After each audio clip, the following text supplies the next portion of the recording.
Welcome back to Dial of Twang. I'm Dave. So, a couple of quick announcements, really quick. Patreon. Thanks for all of you that have moved over there and are helping us out, and hopefully you're enjoying the extra uh, early release ad-free lesson every week over there. $5 a month, and then got some cool stuff going on the Facebook site, the Dow of Twang Open Mic. That's where you get to post your stuff. You can use my backing tracks, your own backing tracks, play a solo, do whatever you want. That's it for the announcements. So right into this piece. Now, this is one with no breaks in it. I didn't edit that intro and stuff. I did a couple, warm ups or whatever. And I said, you know what? I'm going to play right through this like the old days when I first started the twang. Remember, I just turned that thing on and it was like stream of consciousness stuff or something. Hopefully I've got a little more structured than it was way back then. But I thought, sometimes when I rehearse these things too much, maybe they don't come off as even probably as good as they were the first time ones that I threw away or something. Just a little tip for if you're recording your own stuff, don't overthink it, man. It probably sounds better than you think.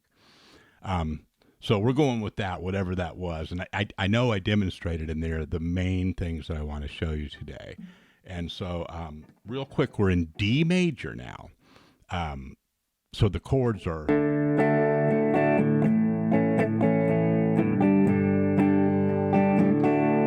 kind of like a Dead Flowers, or the beginning of the verse of that, or some of the CCR songs or something. Just a really laid back 1-4-5 type thing. And what we're doing is harmonizing the major scale, in this case D. Okay, so and what I'm basically doing, and I wrote some of this out for you. I encourage you to do it by ear. Is Let's start on the B string with the note D and just play the major scale. Now, if you're like, well, wait a second, I don't have that memorized. Don't worry. Use your ear, spell out that do, re, mi major scale up there. Then you start doing a little back and forth and stuff, and you're making melody right away with that. And then all of the harmonies that I did in there, except for the bends, I did some of the bends that were more spread out. Like, we're going to have a Patreon lesson this week, probably come out tomorrow. That's going to, tab out some of those and stuff too. So there's another reason to check it out, right? But for today, I really want to get you going on this, just harmonizing this scale. It gives you a nice kind of country rock sound, and it's something that's not complicated. But it could be more complicated by trying to overanalyze it and to look at it as different chords and things. Let's look at it as just that scale and playing a third interval up and down that with the note being right above it. Now, here's what I mean. So our first harmony, when we harmonize that D on the B string, will be that F sharp right there, the third of the D major triad. Now, another way that we can do this, though, is to start on that note and play the same notes that are in that bucket of D major.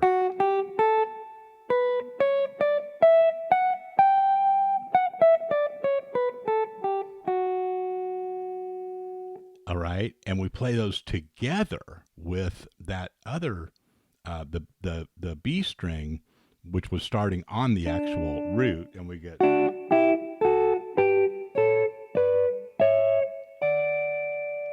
Okay, so that sound familiar? I mean, you hear this all the time in the older country stuff and the CCR type stuff, and Brown Eyed Girl, stuff like that. And when me and my brother were younger, we were going around playing Brown Eyed Girl, and we thought we were hot stuff. And because somebody had shown us these intervals that are split more of a these harmonizations that are split by a sixth interval, and it kind of sounded okay. I was like, well, hey, we're going with that. So that's how we rolled. If we had anything halfway put together, it's like get the band. We're out in the garage playing it, right? So, but that tighter sound of the notes being closer together is really cool. So that's your first piece of business here is to get that scale harmonized. And then you can do different routines of practicing it. One I like is I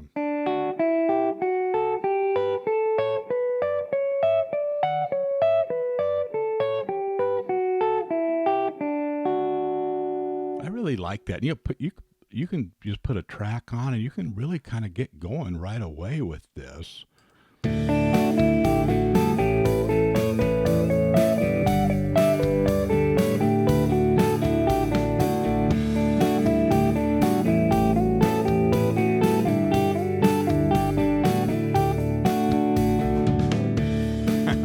This is really fun. So, I did a little bit of changing directions there. It's kind of faster. That's just the tempo of the backing track.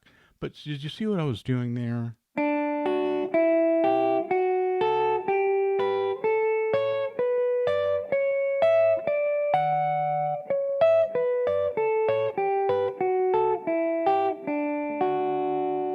Okay. And, you don't need that written out. You want to get this going by ear. And there's a lot of, there's a couple of different shapes that kind of alternate. And, don't tax yourself with the memorization as much as just kind of trust your ear and you'll get it going. Your hand will remember those moves. And, spend time just investigating it, right? Don't try. This isn't one of those things where you just play the lick and move on, right? So,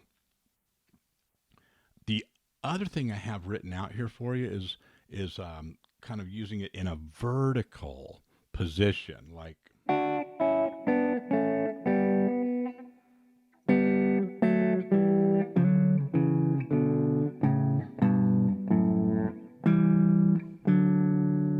See, I made a little error right there. I doubled up on one of them. I played it here, then here.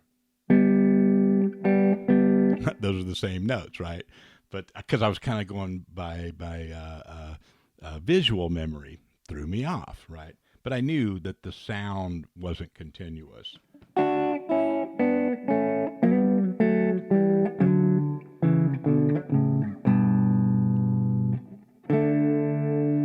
Right?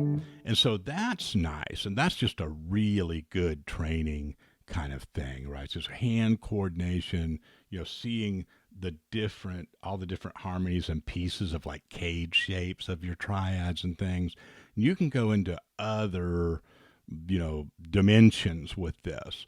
I'm just using it to kind of in a real improvisational way to just create melodies, and then I mix that in with my major pentatonic and my bend.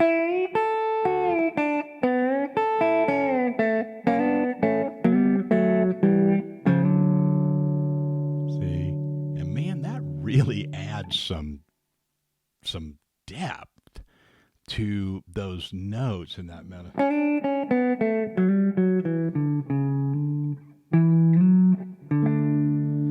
Makes your that scale really come to life, okay?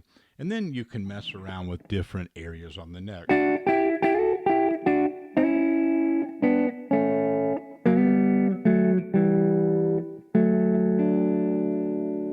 Right? I'll let you do that kind of discovery for yourself.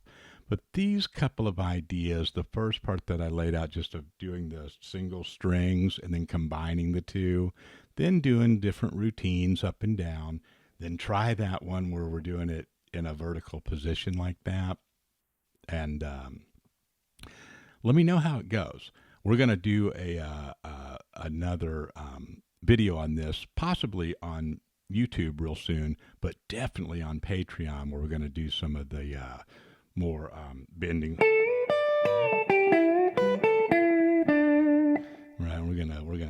that stuff in there. I missed my bend, didn't I? Right. So, appreciate you.